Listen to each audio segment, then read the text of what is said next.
à la série Dr Sophie, Inspiration, Santé et Méditation.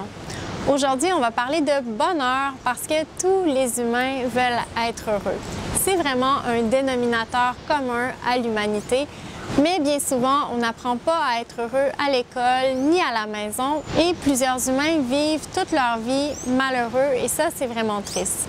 Et je sais c'est quoi parce que même si aujourd'hui, j'ai finalement découvert le bonheur à l'intérieur de moi, ça m'a vraiment pris du temps pour atterrir dans cet espace heureux à l'intérieur de moi.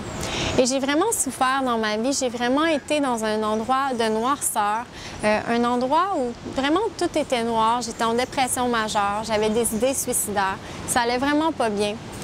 Et c'est de cet espace de noirceur, de douleur, qui est finalement émané la lumière.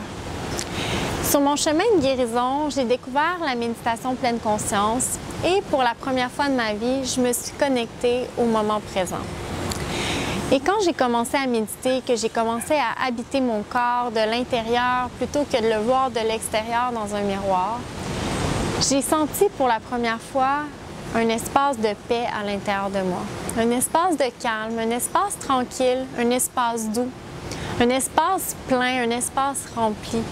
Et à ce moment-là, j'ai vraiment senti que c'était ça le bonheur. J'ai senti le bonheur à l'intérieur de moi pour la première fois. Et quand j'ai senti ça pour la première fois, je me suis rendu compte, « Hey Sophie, toute ta vie, tu n'étais pas heureuse finalement. Oui, tu vivais du plaisir, je vivais du plaisir, j'avais eu du fun, j'ai voyagé, je dansais, mais j'étais pas heureuse. » J'ai pris conscience à ce moment-là que le bonheur, c'est différent du plaisir. Le plaisir, ça vient souvent de l'extérieur. C'est souvent lié à la consommation. C'est souvent dépendant des autres. C'est pas dépendant de nous. Alors que le bonheur, ça vient d'un espace à l'intérieur de nous. C'est auto-généré par nous-mêmes. C'est là, en dedans de soi. On a besoin de personne pour être heureux. Et pour moi, un des outils pour accéder au bonheur, c'est évidemment la méditation. Et il y a une de mes étudiantes de méditation du programme Mindful Mafia qui m'a dit « Sophie, la méditation, c'est rendu ma pilule du bonheur. » Et c'est vraiment un peu ça.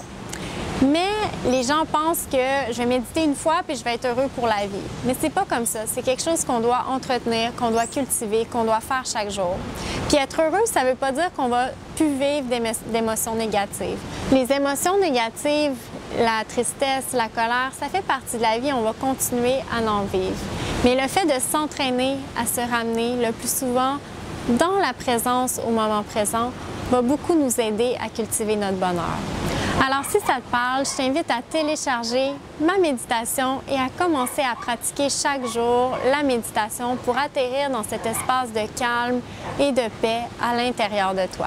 Je t'invite à partager tes réflexions dans les commentaires, à partager la vidéo avec tes amis et on se revoit dans la prochaine capsule. À bientôt!